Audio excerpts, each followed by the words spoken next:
ನಮಸ್ಕಾರ ವೀಕ್ಷಕರೇ, ಶುಭೋದಯ. ಮುದ್ರಾ ಮೆಡಿಸಿನ್ ಕಾರ್ಯಕ್ರಮಕ್ಕೆ ಸ್ವಾಗತ. ನಾನು ಶ್ರುತಿ.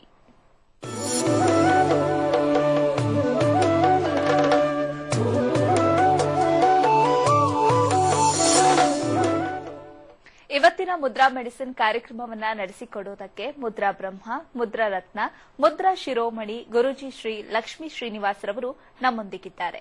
ಗುರುಜಿಯವರು ಕಂಪ್ಯೂಟರ್ ಸೈನ್ಸ್ನಲ್ಲಿ ಎಂಜಿನಿಯರಿಂಗ್ ಪದವಿ ಪಡೆದು ಎಂಎಸ್ ಕಂಪ್ಯೂಟರ್ ಸಾಫ್ಟ್ವೇರ್ನಲ್ಲಿ ಸ್ನಾತಕೋತ್ತರ ಪದವಿ ಪಡೆದು ಹಲವಾರು ಮಲ್ಟಿನ್ಯಾಷನಲ್ ಸಾಫ್ಟ್ವೇರ್ ಕಂಪನಿಗಳಲ್ಲಿ 26 ವರ್ಷ ಸತತವಾಗಿ ಸೇವೆಯನ್ನ ಸಲ್ಲಿಸಿದ್ದಾರೆ.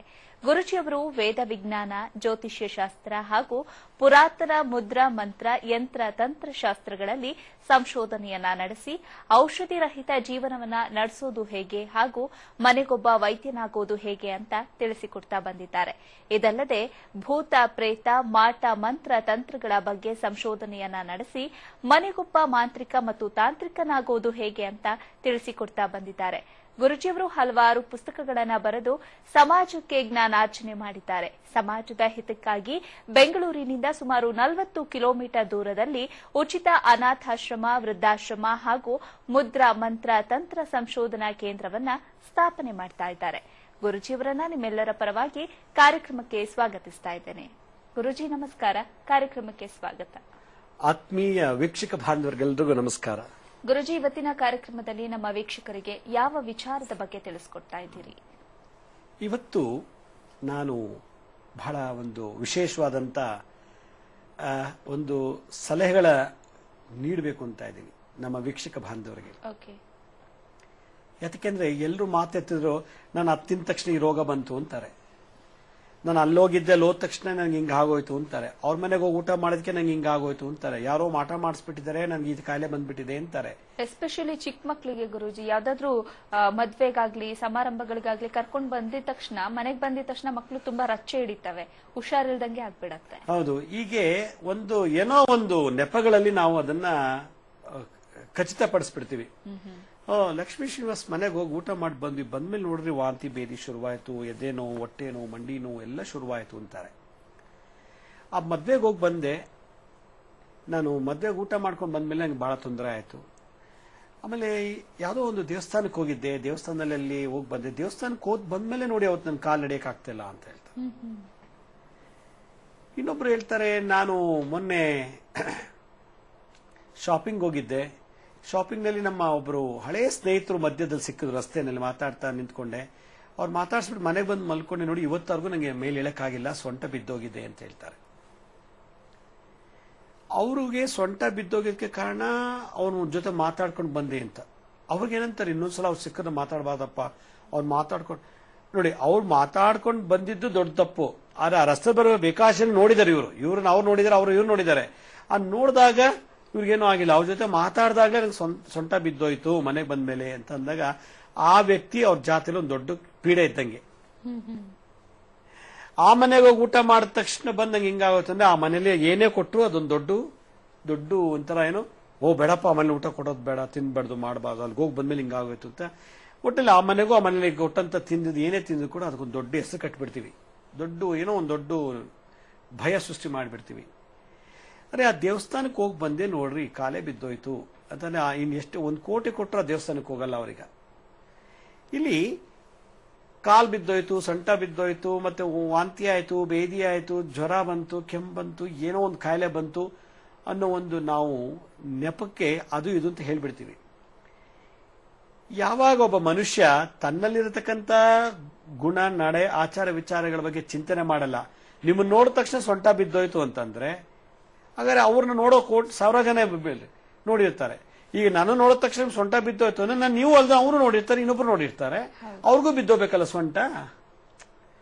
ನಿಮ್ಮೊಬ್ಬರಿಗೆ ಸೊಂಟ ಬಿದ್ದೋಯ್ತು ಅಂತಂದ್ರೆ ಇನ್ನೂ ಅವ್ರಿಗೂ ಬಿಡ್ಬೇಕು, ಇನ್ನೊಬ್ರಿಗೂ ಬಿಡ್ಬೇಕು, ಅವ್ರಿಗೂ ಬಿಡ್ಬೇಕು, ಎಲ್ರಿಗೂ ಬಿಡ್ಬೇಕು. ಯಾಕಂದ್ರೆ ನಾನು ಎಲ್ರಿಗೂ ಅಲ್ಲೇ ನಿಂತಿದ್ದೀನಲ್ಲ.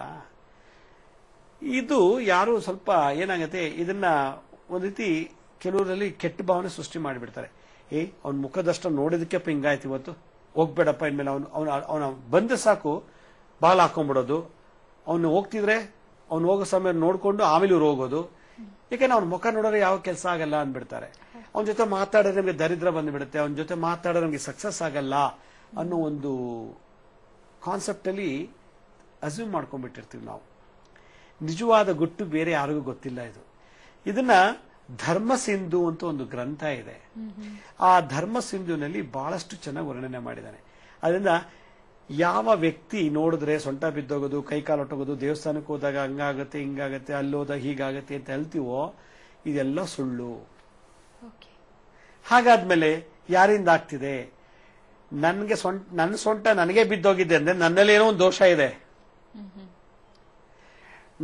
ನನ್ನ ಹೊಟ್ಟೆ ಹಸಿವಿಗಾಗಿ ನಾನು ಊಟ ಮಾಡಿದ ಪದಾರ್ಥವೇ ನನಗೆ ಕಾಯಿಲೆ ಕೊಟ್ಟಿದೆ ಅಂದ್ರೆ ನನ್ನಲ್ಲಿ ಏನೋ ದೋಷ ಇದೆ. ನಾನು ನೋಡಿದ ತಕ್ಷಣನೇ ಆ ಮರ ಬಿದ್ದೋಯ್ತು, ನಾನು ನೋಡಿದ ತಕ್ಷಣ ಆ ಕಾರ್ ಸ್ಟಾರ್ಟ್ ಆಗ್ಲಿಲ್ಲ, ನಾನು ನೋಡಿದ ತಕ್ಷಣ ಆ ಮಗು ಬಿದ್ದೋಯ್ತು, ನಾನು ನೋಡಿದ ತಕ್ಷಣನೇ ಆ ಮಗು ಕಿಟ್ಟಂತ ಕಿಚ್ಕೊಂಡ್ಬಿಡ್ತು, ನಾನು ನೋಡಿದ ತಕ್ಷಣ ಅವ್ರಿಗೆ ಆಕ್ಸಿಡೆಂಟ್ ಆಯ್ತು ಅಂತಂದ್ರೆ ಅವರಲ್ಲ, ನನ್ನಲ್ಲಿ ಏನೋ ಒಂದು ದೋಷ ಇದೆ. ಆ ದೋಷನ ನಾವು ತಿದ್ದುಪಡಿ ಮಾಡ್ಕೋಬೇಕು, ಕರೆಕ್ಷನ್ಸ್ ಮಾಡ್ಕೋಬೇಕು ನಾವು. ಆಗ್ಲೇ ಆವಾಗ ನಮ್ಗೆ ನಾವು ಏನು ಅಂತ ಗೊತ್ತಾಗೋದು. ಹಾಗಾದ್ರೆ ಒಂದು ಊಟದಿಂದ ತಿನ್ನೋದಾಗಿರ, ಒಂದು ಹೋಟ್ಲಿಗೆ ಹೋಗಿ ತಿಂದು ಬಂದ ತಕ್ಷಣ ಲೂಸ್ ಮೋಷನ್ ಆದ್ರೆ ಅದೇ ಸಮಯಕ್ಕೆ ಅದೇ ಆ ಹೋಟ್ಲಲ್ಲಿ ಒಂದು 50 ಜನ ಬೇರೆ ಬೇರೆ ಕಡೆ ಕೂತ್ಕೊಂಡು ಅದೇ ಹಿಟ್ಟಿನ ದೋಸೆ ತಿಂದಿದ್ದಾರೆ, ಅದೇ ವಡೆ ಎಲ್ಲರೂ ತಿಂದಿದ್ದಾರೆ. ನನ್ನೊಬ್ಬರಿಗೆ ಯಾಕಾಯ್ತು, ಅವ್ರಿಗೆ ಯಾಕೆ ಆಗ್ಲಿಲ್ಲ ಅನ್ನೋ ಪ್ರಶ್ನೆ ನಾವು ಚಿಂತನೆ ಮಾಡ್ಬೇಕದು. ನಾವು ಅಲ್ಲಿ ಎಲ್ರಿಗೂ ಮದುವೆ ಆಯ್ತು, ನನ್ನ ಮಕ್ಳಿಗೆ ಯಾಕೆ ಮದುವೆ ಆಗಿಲ್ಲ? ಎಲ್ರೂ ಚೆನ್ನಾಗಿದ್ದಾರೆ, ನನ್ನ ಗಂಡ ಯಾಕೆ ನನ್ನ ಕಣ್ಮುಂದೆ ಸತ್ತೋಗ್ಬಿಟ್ಟ? ನನಗೆ ಯಾಕೆ ನನ್ಗೆ ಕಾಯಿಲೆ ಬರ್ತಿದೆ? ಯಾಕೆ ನಾನು ಏಳಿಗೆ ಆಗ್ತಿಲ್ಲ? ನಂಗೆ ಒಳ್ಳೆ ಚೆನ್ನಾಗಿ ಮಾತಾಡಕ್ ಬರುತ್ತೆ, ಓದಿದ್ದೀನಿ, ದುಡ್ಡಿದೆ, ರೂಪ ಇದೆ, ಯೌವನ ಇದೆ, ಶಕ್ತಿ ಇದೆ, ಆದ್ರೆ ನಾನು ಸಕ್ಸಸ್ ಆಗ್ತಿಲ್ಲ. ಯಾಕೆ? ಹಾಗಾದ್ರೆ ನನ್ನಲ್ಲಿ ಏನ್ ದೋಷ ಇದೆ? ದುಡ್ಡಿನ ದೋಷನ? ನಾನು ಓದಿರೋದು ತಪ್ಪ? ನಾನು ರೂಪವಂತನಾಗಿರೋ ತಪ್ಪ? ನಾನು ಮಾತಾಡೋದು ತಪ್ಪ? ನಾನು ಜೋರಾಗಿರೋದು ತಪ್ಪ? ಇಲ್ಲಲ್ಲ, ಎಲ್ಲ ಇದೆ. ಆದ್ರೆ ನಿನ್ನಲ್ಲಿ ಏನೋ ಒಂದು ದೋಷ ಇದೆಯಲ್ಲ, ಆ ದೋಷ ನಿನ್ನನ್ನು ಹಾಳು ಮಾಡ್ತಿದೆ. ಆದ್ರಿಂದ ನಾವು ಇನ್ನೊಬ್ಬರನ್ನ ಬೆರಳು ತೋರಿಸಿ ನಿನ್ನಿಂದ ಹೀಗಾಯ್ತು, ನಿನ್ ಕಡೆಯಿಂದ ಹಿಂಗಾಯ್ತು ಅನ್ನೋದ್ರ ಬದಲು ನನ್ನಲ್ಲಿ ಏನ್ ಲೋಪದೋಷ ಇದೆ? ಹಾಗಾದ್ರೆ ನನ್ನನ್ನು ಅದೃಷ್ಟ ನಾನೇ ಕಳ್ಕೊತಿದ್ದೀನಿ ಅಂದ್ರೆ ನನಗೆ ನಾನೇ ಹೊಣೆ ಆಗ್ಬೇಕು. ನನ್ನ ಹಸುಗೆ ನಾನೇ ಹೊಣೆ, ನನ್ನ ದಾಹಕ್ಕೆ ನಾನೇ ಹೊಣೆ, ನನ್ನ ನಿದ್ರೆಗೆ ನಾನೇ ಹೊಣೆ, ನನ್ನ ಕರ್ಮಕ್ಕೆ ನಾನೇ ಹೊಣೆ, ನನ್ನ ಹಸಿವಿಗೆ ನಾನೇ ಹೊಣೆ ಅಂದ್ರೆ ನನ್ನ ಕರ್ಮಕ್ಕೂ ನಾನೇ ಹೊಣೆ. ಹಾಗಾದ್ರೆ ನನ್ನ ಕರ್ಮ ಸಿದ್ಧಾಂತ ಏನಿದೆ ಅದನ್ನು ಕರೆಕ್ಷನ್ ಮಾಡ್ಕೊಂಡ್ರೆ ಮಾತ್ರ ನಾವು ಆರೋಗ್ಯವಾಗಿ ಅಂತ ಸುಖವಾಗಿರ್ತೀವಿ ಅನ್ನೋ ಸಂದೇಶನ ಧರ್ಮ ಸಿಂಧು ಶ್ರುತಿ ಸ್ಮೃತಿಯಲ್ಲಿ ಬಹಳ ಚೆನ್ನಾಗಿ ವರ್ಣನೆ ಮಾಡಿದ್ದಾರೆ. ಸರಿ ಗುರೂಜಿ, ನಮ್ಮಲ್ಲಿರುವಂತಹ ಲೋಪಗಳನ್ನ ಸರಿಪಡಿಸಿಕೊಂಡು ಮುಂದಾಗುವಂತಹ ಕಾರ್ಯಗಳಲ್ಲಿ ಯಶಸ್ಸನ್ನ ಸಾಧಿಸೋದು ಹೇಗೆ ಅನ್ನೋದನ್ನ ನಿಮ್ಮಿಂದ ಕೇಳ್ತೀನಿ. ವೀಕ್ಷಕರೇ, ಮುದ್ರಾ ಮೆಡಿಸಿನ್ ಕಾರ್ಯಕ್ರಮದಲ್ಲಿ ಪುಟ್ಟ ವಿರಾಮ.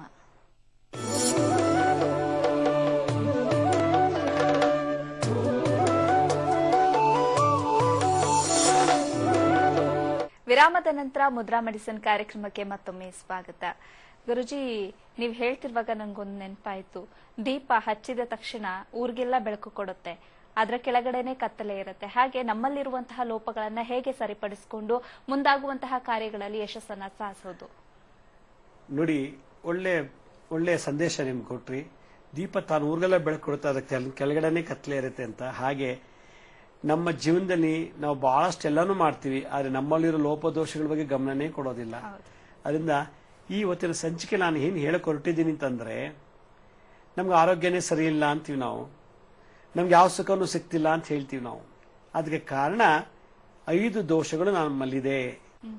ಆ 5 ದೋಷಗಳು ಏನಪ್ಪ ಅಂತಂದ್ರೆ, ಯಾವ ವ್ಯಕ್ತಿ ಅಥವಾ ಹೆಣ್ಣಾಗ್ಲಿ ಸದಾ ಸುಳ್ಳು ಹೇಳ್ತಾಳೋ, ಸುಳ್ಳನ್ನು ಹೇಳ್ತಾ ಇದ್ರೆ ಅವಳು ಏನು ಎಕ್ಸ್ಪೆಕ್ಟೇಷನ್ ಇಟ್ಕೊಂಡಿದ್ದಾಳೆ ಈ ಬದುಕಿನಲ್ಲಿ, ಫಾರಿಂಗ್ ಹೋಗ್ಬೇಕು, ಸಿನಿಮಾಗೆ ಹೋಗ್ಬೇಕು, ಸಾರಿ ತಗೋಬೇಕು, ಒಡವೆ ಮಾಡಿಸ್ಕೋಬೇಕು, ಅವನು ಒಳ್ಳೆ ಕೆಲ್ಸಕ್ಕೆ ಹೋಗ್ಬೇಕು, ನಾನು ಹಂಗಿರ್ಬೇಕು, ಕಾರ್ ತಗೋಬೇಕು ಅಂತ ಅವನು ಅನ್ಕೊಂಡಿರ್ತಾನೆ. ಆದ್ರೆ 3 ಹೊತ್ತು ಬರೀ ಸುಳ್ಳೇ ಹೇಳ್ತಾರೆ. ಯಾವ ಹೆಂಗಸಾಗ್ಲಿ ಗಂಡಸ ಸದಾ ಸುಳ್ಳು ಹೇಳ್ತಾರೋ ಅವ್ರಿಗೆ ಸುಖ ಹಾಳು ಮಾಡಿಬಿಡ್ತಾನಂತೆ. ಆದ್ರಿಂದ ನಾನು ಅಲ್ಲೋದ್ಮೇಲೆ ಹಿಂಗಾಗೋಯ್ತು, ನಾನು ಅವ್ನು ನೋಡ್ಮೇಲೆ ಹಿಂಗಾಯ್ತು ಅಂತ ಹೇಳೋದಲ್ಲ. ನನ್ನಲ್ಲಿರೋ ಮೊದಲನೇ ಲೋಪದೋಷ ಏನು ಗೊತ್ತಾ? ಸುಳ್ಳು ಹೇಳೋದು. ಸುಳ್ಳು ಸುಖ ಹಾಳು ಮಾಡ್ತು ಅಂತ ಗಾದೆ. ಅದರಿಂದ ಯಾರು ತುಂಬಾ ಸುಳ್ಳು ಹೇಳ್ತಾರೋ, ಬಾಯ್ ಬಿಟ್ಟು ಸುಳ್ಳು ಹೇಳೋದು, ಸುಳ್ಳು ಹೇಳಿ ಬರೆದಿಟ್ಬಿಡೋದು. ಸುಳ್ಳನ್ನು ಬರೆದಿಡಬಾರ್ದಂತೆ, ಬರಿಬಾರ್ದಂತೆ. ಅದನ್ನ ಚಿತ್ರಗುಪ್ತ ರೆಕಾರ್ಡಲ್ಲಿ ಹೊಟ್ಟೋದಂಗೆ ಹೊಟ್ಟೋಗ್ಬಿಡುತ್ತಂಥದ್ದು. ಸುಳ್ಳು ಬರೆದಿಟ್ಟಿದ್ರೆ ಬಿಡ್ತು. ನನಗೆ ಅವ್ನು ದುಡ್ಡೇ ಕೊಡಲ್ಲ, ಊಟ ಕೊಡಲ್ಲ ಅಂತ ಬರೆದ್ಬಿಟ್ಟು ಇಟ್ಬಿಟ್ಟ ಅಂತಂದ್ರೆ, ನಾನು ಕೊಡ್ತೀನಿ ದುಡ್ಡು, ಊಟನೂ ಕೊಡ್ತೀನಿ, ಸುಮ್ಮನೆ ಬರೆದಿಟ್ಟ ಅಂದ್ರೆ ಮುಗಿತಲ್ಲ, ನಿಮ್ ಕರ್ಮ ಹೋಯ್ತದ, ಸುಖ ಹೊಟ್ಟೋಯ್ತದು. ಯಾವ ಲೆವೆಲ್ಗೆ ನೀವು ಏನ್ ಸುಳ್ಳು ಹೇಳ್ತಿರೋ, ತಿನ್ನೋ ಅನ್ನದಿಂದ ಹಿಡಿದು ಪ್ರತಿಯೊಂದು ಕ್ಷಣವೂ ಕೂಡ ಹೋರಾಟ ಮಾಡಬೇಕು. ಆ ಲೆವೆಲ್ಗೆ ದರಿದ್ರ ತಂದಿಟ್ಬಿಡುತ್ತಂತೆ. ಆದ್ರಿಂದ ನಾವು ಯಾಕೆ ಅರ್ಧ ಏಳಿಗೆ ಆಗ್ತಿಲ್ಲ ಅಂದ್ರೆ ನಮ್ಮ ಸುಳ್ಳು. ಅದು ಹೆಚ್ಚಿಗೆ ಎಷ್ಟು ಸುಳ್ಳು ಹೇಳ್ತೀವೋ ನಾವು ಅಷ್ಟು ನಮ್ಮನ್ನು ಅಧೋಗತಿಗೆ ತಂದಿಟ್ಬಿಡುತ್ತೆ. ಸುಳ್ಳು ಹೇಳೋದ್ರಿಂದ ಸುಖ ಕಳ್ಕೊಂಡ್ಬಿಡ್ತೀವಿ ನಾವು. ಇವತ್ತಿನ ಸಂಚಿಕೆಯಲ್ಲಿ ನಾವು ಎಷ್ಟು ಸುಳ್ಳು ಹೇಳ್ತೀವೋ ಸುಖ ಕಳ್ಕೊತೀವಿ ಅನ್ನೋದೇ ದೊಡ್ಡ ಮೆಸೇಜು. ಆದ್ರಿಂದ ಯಾರೇ ಸುಳ್ಳು ಹೇಳ್ತಿರೋ ಇವತ್ತು ಅಲರ್ಟ್ ಆಗಬೇಕು. ಸುಳ್ಳೇ ಬರಬಾರ್ದು. ಸುಳ್ಳು ಹೇಳೋಂಥ ಸಮಯ ಬಂದ್ರೆ ಜಾಗ ಖಾಲಿ ಮಾಡಿಬಿಡಿ, ಅದಕ್ಕೆ ಅವಕಾಶನೇ ಕೊಡಬಾರ್ದು. ಒಂದು ಸುಳ್ಳು ಹೇಳಿ ಮುಗ್ದೋಗ್ಬಿಟ್ಟಿದೆ, ಈಗಾಗಲೇ ಸುಳ್ಳು ಹೇಳ್ಬಿಟ್ಟಿದ್ರಿ, ಅದು ಚೇಂಜ್ ಮಾಡಕ್ ಸಾಧ್ಯ ಇಲ್ಲ. ನಾನೀಗ ನೀವು ಒಂದು 5 ಇಡ್ಲಿ ಕೊಟ್ಟೆ ತಿಂದ್ಬಿಟ್ಟೆ ಅಂತ ಇಟ್ಕೊಳ್ಳಿ, 5 ಇಡ್ಲಿ ವಾಪಸ್ ಕೊಡಿಂದ ಕೊಡಕ್ಕಾಗತ್ತೆ? ತಿಂದ್ಮೇಲೆ ಬರಲ್ಲ. ಹಾಗೆ ಹಾಡಿದ ಮಾತು, ತಿಂದಂಥದ್ದು, ದಾನ ಕೊಟ್ಟಿದ್ದು ವಾಪಸ್ ತಗೋಬಾರ್ದು, ಬರೋದಿಲ್ಲ ಅಂತ ಹೇಳ್ತಾರೆ. ಅದಕ್ಕೆ ಯಾರು ಸುಳ್ಳು ಹೇಳ್ತಾರೋ ಸುಖನೇ ಸಿಗೋದಿಲ್ಲ ಅವ್ರಿಗೆ. ಬರೀ ಆ ಸುಳ್ಳು ಹೇಳಕ್ಕೆ ಮುಚ್ಚಕ್ಕೆ ಇನ್ನೂ 10 ಸುಳ್ಳು ಹೇಳಿ ಹೇಳಿ ಹೇಳಿ ಬೆಟ್ಟದಷ್ಟು ಕರ್ಮ ಸುತ್ಕೊಂಡ್ಬಿಡ್ತಾರೆ. ಅಂದ್ರೆ ಯಾರು ಸುಳ್ಳು ಹೇಳ್ತಾರೋ ಕತ್ತೆಯಾಗಿ ಉಡ್ತಾರೆ ಅಂತ ಒಂದು ಸಿದ್ಧಾಂತ ಗರುಡ ಪುರಾಣದಲ್ಲಿ. ಒಂದು ದೋಷ. ಎರಡನೇದು ಆಣೆ ಇಡೋದು. ಯಾಕೆ ನಾವು ಇಷ್ಟೆಲ್ಲ ದುಡಿದ್ರೆ ಮನೆ ಲಕ್ಷ್ಮಿ ಉಳಿತಿಲ್ಲ, ಯಾಕೆ ಇಷ್ಟೆಲ್ಲ ಸಂಪಾದನೆ ಮಾಡಿದ್ರು, ರೂಪ ಇದೆ, ವಿದ್ಯೆ ಇದೆ, ಹಣ ಇದೆ, ಎಲ್ಲ ಇದೆ, ಯಾಕೆ ನಾವು ಏಳಿಗೆ ಆಗ್ತಿಲ್ಲ ಅಂತಂದ್ರೆ ಆಣೆ ಇಡೋದು. ಯಾವ ಹೆಂಗಸು ಗಂಡನ ಮೇಲೆ ಆಣೆ ಇಡ್ತಾಳೋ ಅವಳಿಗೆ 5 ಜನ್ಮಗಳ ಕಾಲ ಮದುವೆ ಆದ ತಕ್ಷಣ ವಿಧವೆ ಆಗ್ಬಿಡ್ತಾಳೆ. ಎಷ್ಟೋ ಜನ ಹೆಣ್ಮಕ್ಳಿಗೆ ಮದುವೆ ಆಗಿದ್ದಾರೆ, 1 ತಿಂಗಳಿಗೆ ವಿಧವೆ ಆಗ್ಬಿಟ್ಟಿದ್ದಾರೆ. ಮದುವೆ ಆಯ್ತು 1 ತಿಂಗಳಿಗೆ ಗಂಡ ಹೋಗ್ಬಿಟ್ಟಿರ್ತಾನೆ. ಅಂದ ಯಾವ ಹೆಂಗಸು ಗಂಡನ ಮೇಲೆ ಆಣೆ ಇಡ್ತಾಳೋ ಅವಳಿಗೆ 5 ಜನ್ಮಗಳ ಕಾಲ ವಿಧವಾ ಯೋಗ ಬಂದ್ಬಿಡ್ತದಂತೆ, ವಿಧವೆ ಸ್ತ್ರೀ. ಯಾವ ಗಂಡಸು ಹೆಂಡತಿ ಮೇಲೆ ಆಣೆ ಇಡ್ತಾನೋ ಅವನು ಸಾರಂಗ ಅನ್ನೋ ಪ್ರಾಣಿಯಾಗಿ ಉಡ್ತಾನಂತೆ. ಆದ್ರಿಂದ ಆಣೆ ಇಡೋದು ಕೂಡ ನಮ್ಮ ಜೀವನದಲ್ಲಿ ದೊಡ್ಡ ಬಿರುಗಾಳಿ ಎಬ್ಬಿಸುತ್ತೆ. ವಿಧವೆ ಆಗ್ಬೋದು, ಇಲ್ಲ ಸಾರಂಗ ಪ್ರಾಣಿಯಾಗಿ ಉಡ್ಬೋದು. ಇನ್ನೊಂದು, ಸುಳ್ಳಿನಿಂದ ಇವತ್ತು ನಮ್ಮ ಸಮಾಜದಲ್ಲಿ ಸುಳ್ಳು ಹೇಳಿ ನಾವು ಸುಖ ಕಳ್ಕೊತಾ ಇದೀವಿ. ನೋಡಿದ್ರೆ ಎಲ್ಲ ಇದೆ, ಅದು ಸುಖನೇ ಇಲ್ಲ. ಎಲ್ಲ ಇದೆ, ಕಾರ್ ಇದೆ, ಮನೆ ಇದೆ, ಬಂಗ್ಲೆ ಇದೆ, ವಿದ್ಯೆ ಇದೆ, ಕೆಲಸ ಇದೆ, ಯಾವ್ದಲ್ಲೂ ಸುಖ. ಮನೆ ಸುಖ ಕೊಡ್ತಿಲ್ಲ, ಕಾರಿಂದ ಆಗ್ಲಿ ಕೆಲಸದಿಂದ ಆಗ್ಲಿ ಯಾವ್ದು ಲೇಖ. ನಮ್ಮ ಸುಳ್ಳು ನಮ್ಮನ್ನ ಸುಖನ ಹಾಳು ಮಾಡ್ತೀವಿ ಅಂತ ಇವತ್ತು ಯಾರಿಗೂ ಅರ್ಥ ಆಗ್ತಿಲ್ಲ. ಅದು ಬಿಟ್ಬಿಟ್ಟು ಜ್ಯೋತಿಷ್ ಹತ್ರಕ್ಕೆ ಹೋಗ್ತಾರೆ, ವಾಸ್ತು ಹತ್ರಕ್ಕೆ ಹೋಗ್ತಾರೆ, ಡಾಕ್ಟರ್ ಹತ್ರ ಎಲ್ಲ ಹತ್ರ ಹೋಗ್ತಾರೆ. ನನ್ನ ಕರೆಕ್ಷನ್ ಏನು? ದೀಪ ಬೆಳಗ್ತಿದೆ, ಅದು ಅಡಿಲೇ ಕಪ್ಪಿದೆ, ನಾವೆಲ್ಲ ಮಾಡ್ಕೊಂಡಿದೀವಿ, ಆ ಅಡಿಲೇ ನಮ್ ಕಪ್ಪು. ಮೊದಲನೇ ಕಪ್ಪು ಯಾವುದು? ಕತ್ತಲೆ, ಸುಳ್ಳು. ಎರಡನೇದು ಯಾವುದು? ಆಣೆ. ಎರಡನೇದು ಮಕ್ಳ ಮೇಲೆ ಆಣೆ ಇಡ್ತಾರೆ. ಈ ಮಕ್ಳ ಮೇಲೆ ಆಣೆ ಮಾಡಿ ಹೇಳ್ತೀನಿ ಇದು ಸತ್ಯ ಅಂತ ಹೇಳ್ಬಿಡ್ತಾರೆ, ಎಲ್ಲ ಸುಳ್ಳು. ಮಕ್ಳ ಮೇಲೆ ಆಣೆ ಇಟ್ಟಂದ್ರೆ 4 ಜನ್ಮಗಳ, ಚತುರ್ಜನ್ಮಾರ್ತೆ ಸಂತಾನಹೀನ ಅಂತ, 4 ಜನ್ಮಗಳ ಕಾಲ ಸಂತಾನನೇ ಆಗಲ್ವಂತೆ. ಅಂತವ್ರು ಈ ಜನ್ಮದಲ್ಲಿ ಅವ್ರೇನೋ ಹುಟ್ಟಿದ್ರೆ ಆಣೆ, ಮಕ್ಳ ಮೇಲೆ ಆಣೆ ಇಡೋ ಅಂತೇನಾದ್ರು ಈ ಬರ್ತಲ್ಲಿ ಏನೋ ಹುಟ್ಟಿದ್ರೆ ಅವರಲ್ಲಿ ಪಾಲಿಸಿಸ್ಟ್ ಇರ್ತವೆ ಓವರೀಸ್ ಅಲ್ಲಿ, ಗರ್ಭಕೋಶ ಚೆನ್ನಾಗಿ ಬೆಳೆದಿರೋಲ್ಲ, ಎಂಡೋಮೆಟ್ರಿ ಮೇಲೆ ದೋಷ ಇರ್ತದೆ.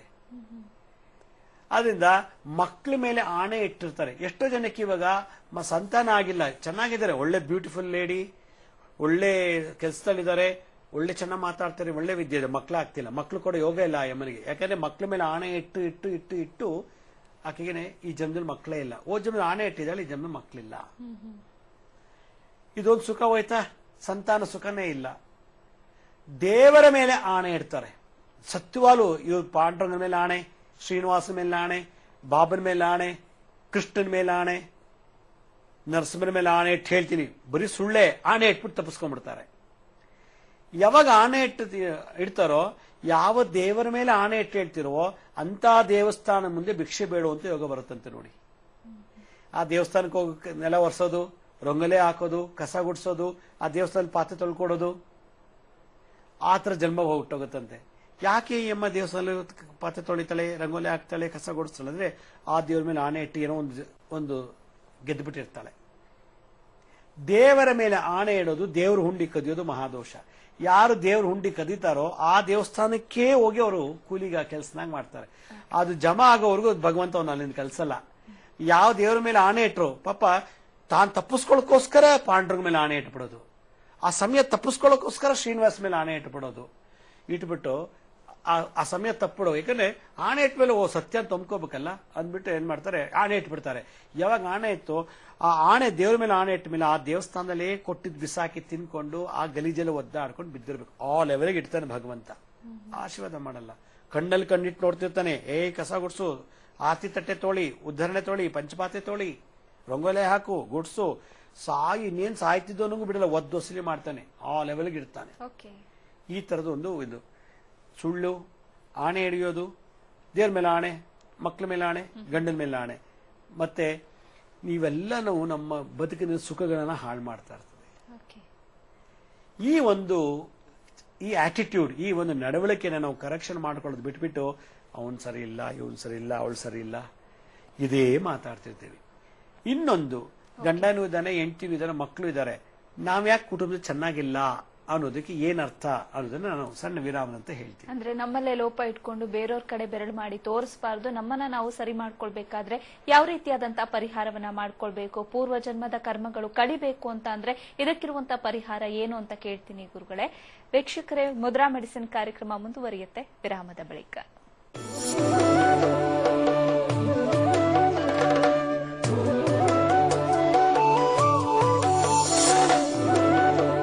ವಿರಾಮದ ನಂತರ ಮುದ್ರಾ ಮೆಡಿಸಿನ್ ಕಾರ್ಯಕ್ರಮಕ್ಕೆ ಮತ್ತೊಮ್ಮೆ ಸ್ವಾಗತ. ಗುರುಗಳೇ, ನೀವು ಹೇಳ್ತಾ ಇದ್ರಿ ಪೂರ್ವ ಜನ್ಮದ ಕರ್ಮದ ಫಲದ ಅನುಗುಣವಾಗಿ ಕೆಲವೊಂದು ಲೋಪಗಳು, ನಮ್ಮಲ್ಲೇ ಲೋಪಗಳು ಅದು ಎದುರುಗುಂಟಾ ಇರುತ್ತೆ. ಮತ್ತೆ ಬೇರೆಯವರನ್ನ ನಾವು ಬೆರಳು ಮಾಡಿ ತೋರಿಸೋದು ತಪ್ಪು, ನಮ್ಮನ್ನ ನಾವೇನೆ ಸರಿ ಮಾಡ್ಕೊಳ್ಬೇಕು ಅನ್ನೋದನ್ನ ಹೇಳ್ತಾ ಇದ್ರಿ.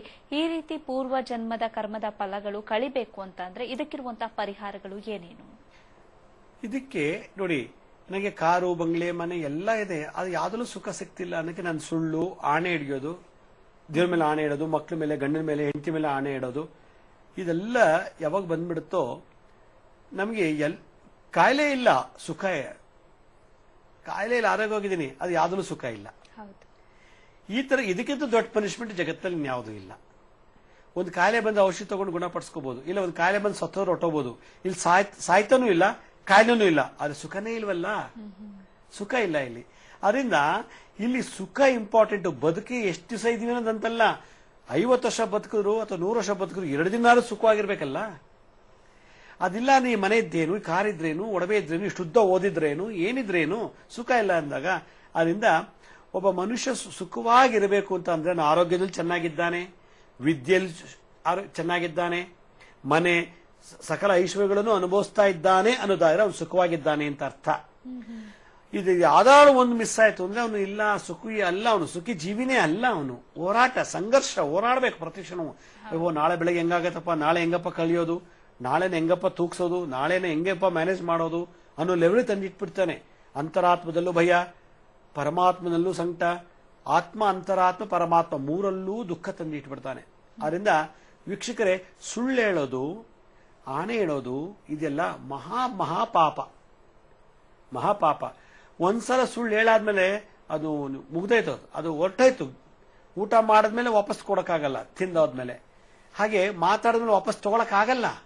ಅದರಿಂದ ಯಾವಾಗ ನಾವು ಈ ಸುಳ್ಳು ಆಣೆ ಇಡ್ತೀವೋ, 100ರಲ್ಲಿ ಪೂಜೆ ಮಾಡಿದ್ರು ಫಲ ಇಲ್ಲ, ಯಾತ್ರೆ ಮಾಡಿದ್ರು ಫಲ ಇಲ್ಲ, ಹರಕೆ ಕಟ್ಟಿದ್ರು ಫಲ ಇಲ್ಲ, ಯಾವ ಮಾಡಿದ್ರು ಫಲ ಸಿಕ್ತಿಲ್ಲ ಅಂತ ಅರ್ಥ ನಿಮ್ಮ ಆಚಾರದಲ್ಲೇ ದೋಷ ಇದೆ ಅಂತ ಅರ್ಥ. ಸುಳ್ಳು ಹೇಳೋ ಆಚಾರ ಇದೆಯಲ್ಲ, ಆಣೆ ಇಡೋ ಆಚಾರ ಇದೆಯಲ್ಲ, ಮಕ್ಕಳ ಮೇಲೆ, ಗಂಡನ ಮೇಲೆ, ಹೆಂಡತಿ ಮೇಲೆ, ಅಮ್ಮನ ಮೇಲೆ, ಅಪ್ಪನ ಮೇಲೆ ಆಣೆ ಇಡೋ ಆಚಾರ ಇದೆಯಲ್ಲ, ಏನಾಗುತ್ತೆ, ನಾವು ಆಣೆ ಇಟ್ಟಿಟ್ಟು ನಮ್ ಕಣ್ ಮುಂದೆ ಅವರೆಲ್ಲರೂ ಅಪ್ಪನ ಮೇಲೆ ಆಣೆ ಇಟ್ಟರೆ ಅಪ್ಪನೇ ಸತ್ತೋಗ್ಬಿಡ್ತಾನೆ, ಅಮ್ಮನ ಮೇಲೆ ಆಣೆ ಇಟ್ಟರೆ ಅಮ್ಮನೇ ಸತ್ತೋಗ್ಬಿಡ್ತಾಳೆ, ತಮ್ಮನ ಮೇಲೆ ಇಟ್ಟರೆ ತಮ್ಮನೇ ಸತ್ತೋಗ್ತಾನೆ, ಏಳಿಗೆನೇ ಆಗಲ್ಲ. ಯಾರ ಮೇಲೆ ಆಣೆ ಇಟ್ಟು ಏಳಿಗೆ ಆಗೋದಿಲ್ಲ. ಅವಾಗೇನಾಗತ್ತೆ, ನಾವೇ ನೋಡ್ಬೇಕಾಗತ್ತೆ ಕರ್ಮನ. ಅದರಿಂದ ಈ ಆಣೆ ಇಡೋದು, ಸುಳ್ಳು ಹೇಳೋದಿದೆಯಲ್ಲ, ನಮ್ಮ 100ರಲ್ಲಿ 80% ನಮ್ಮ ಸುಖ ತೆಗೆದು ಬಿಡುತ್ತೆ. ಇವತ್ತು ಕೋರ್ಟ್ಗಳಲ್ಲಿ, ಸ್ಟೇಷನ್ಗಳಲ್ಲಿ ತುಂಬಿ ತುಳುಕುತ್ತೆ ಈ ಆಣೆ, ಮೋಸ, ಸುಳ್ಳು. ಅದರಿಂದ ಸುಳ್ಳಿಗೆ ಆಯುಷ್ಯ ಇಲ್ಲ, ಸುಳ್ಳಿಗೆ ಆಯುಷ್ಯ ಇಲ್ಲ, ಅದಕ್ಕೆ ಬೆಲೆನೇ ಇಲ್ಲ. ಸತ್ಯಕ್ಕೆ ಸಾವೇ ಇಲ್ಲ. ಅದರಿಂದ ಸತ್ಯವಂತರು ಅಮರರು, ಸುಳ್ಳು ಹೇಳೋರು ಯಾರೂ ಅಮರರಾಗಿಲ್ಲ ಇವತ್ತುವರೆಗೂ. ಅದಕ್ಕೆ ಸತ್ಯ ಹರಿಶ್ಚಂದ್ರನೇ ಸಾಕ್ಷಿ, ಪಂಚಪಾಂಡವರೇ ಸಾಕ್ಷಿ. ಅದರಿಂದ ನಮ್ಮ 100 ವರ್ಷ ನಾವು ಬಾಳ್ತೀವಿ ಅನ್ನೋ ಒಂದು ಆಸೆ ಇಟ್ಕೊಂಡು ಬದುಕ್ತಾ ಇರ್ತೀವಿ ನಾವು. ಆದರೆ ಆ 100 ವರ್ಷದಲ್ಲಿ ನಮ್ಮ ಸುಳ್ಳು ಆಣೆಗಳೇ ಅರ್ಧ ಆಯುಷನ್ನ ಕಳೆದು ಬಿಟ್ಟಿರುತ್ತೆ. ಮತ್ತೆ ಬೇಗನೆ ಯಾರು ಸುಳ್ಳು ಹೇಳ್ತಾರೋ ಅಲ್ಪ ಆಯುಷ್ಯು. ಸುಳ್ಳು ಆಣೆ ಜೊತೆಗೆ ಕದಿಯೋದು ಇದ್ಬಿಡ್ತು ಅಂದ್ರೆ ಪ್ಯಾರಾಲಿಸಿಸ್ ಬಂದ್ಬಿಡುತ್ತಂತೆ, ಪಾರ್ಶ್ವರೋಗ ಬರ್ತದಂತೆ. ಯಾರು ಅತಿಯಾಗಿ ಸುಳ್ಳು ಹೇಳ್ತಾರೋ, ಕದೀತಾರೋ, ಆಣೆ ಇಡ್ತಾರೋ ಅವ್ರಿಗೆ ಒಂದು ಭಗವಂತ ಕಾಯ್ತಾ ಇರ್ತಾನೆ, ಒಂದು ಒಳ್ಳೆ ಸಮಯ ಬಂದಾಗ ಲಕ್ವ ಬರೋಂಗ್ ಮಾಡಿಬಿಡ್ತಾನೆ. ಎಲ್ಲ ಜಾತಕ ಹುಡುಕಾಡಿದ್ರು ಕೂಡ ಅವ್ರಿಗೆ ಲಕ್ವ ಬರೋ ರೋಗನೇ ಇಲ್ಲ. ಎಲ್ಲಾ ಮೆಡಿಕಲ್ ರಿಪೋರ್ಟ್ ಪ್ರಕಾರ ನೋಡಿದ್ರೆ ಅವ್ರ ಅಪ್ಪನೂ ಲಕ್ವ ಇಲ್ಲ, ಅಮ್ಮನಿಗಿಲ್ಲ, ತಂದೆ ಕಡೆನೂ ಇಲ್ಲ, ತಾಯಿ ಕಡೆಗೂ ಇಲ್ಲ, ಅವ್ರ ವಂಶ ಗೋತ್ರದ ಪ್ಯಾರಾಲಿಸಿಸೇ ಇಲ್ಲ. ಇವ್ರಿಗೆ ಪ್ಯಾರಾಲಿಸಿಸ್ ಆಗಿದೆ. ಯಾಕೆ? ಬರೀ ಸುಳ್ಳು, ಬರೀ ಆಣೆ ಇಡೋದು, ಕದಿಯೋದು, ತನ್ನ ಮನೇಲೇ ತಾನು ಕದಿಯೋದು. ಅದಕ್ಕೆ ಮನೆಗಳ್ಳ ಅಂತಾರೆ. ಬೇರೆಯವ್ರ ಮನೆ ಕರೆ ಹೊರಗಳ್ಳ ಅಂತಾರೆ. ಎಲ್ಲಾರ ಮನೇಲಿ ಕದ್ದು ಕದ್ದು ಕದ್ದು ಇಟ್ಕೊಂಡು ಅವನಿಗೆ ಮಹಾಕಳ್ಳ ಅಂತಾರೆ. ಈ ಕಳ್ಳತನ, ಸುಳ್ಳು, ಆಣೆ, ಈ ಮೂರು ಯಾರು ಇತ್ತು, ಈ ಕ್ಯಾರೆಕ್ಟರಿಸ್ಟಿಕ್ಸ್, ಈ ಆಟಿಟ್ಯೂಡ್ ಇರುತ್ತೋ ಅವ್ರು ಎಂತ ವಾಸ್ತು ಇಟ್ಟರು ಏಳಿಗೆ ಆಗಲ್ಲ. ಮತ್ತು ಅವ್ರಿಗೆ ಎಷ್ಟೇ ಕೋಟಿ ಕೊಟ್ಟರು ಬಂದು ಅವ್ರಿಗೆ ಸುಖ ಸಿಗೋದಿಲ್ಲ. ಇವತ್ತಿನ ಸಂಚಿಕೆ ಏನ್ ಮಾಡ್ತಾ ಇದ್ದೀನಿ ಅಂತಂದ್ರೆ, ಈ ಸುಳ್ಳು ಆಣೆ ಕದೀತಾರಲ್ಲ, ಆ ಮೂರು ಜನರು ಜಗತ್ನಲ್ಲಿ ಅವ್ರು ಯಾವತ್ತೂ ಸುಖವಾಗಿರೋಕ್ ಸಾಧ್ಯ ಇಲ್ಲ. ಬರೀ ಸಂಘರ್ಷ ಜೀವನ, ಹೋರಾಟ ಜೀವನ. ಇನ್ನೊಬ್ರು ಮುಖ ತೋರ್ಸಕ್ಕಾಗಲ್ಲ, ಬದುಕಕ್ಕಾಗಲ್ಲ, ಮಾಡಕ್ಕಾಗಲ್ಲ.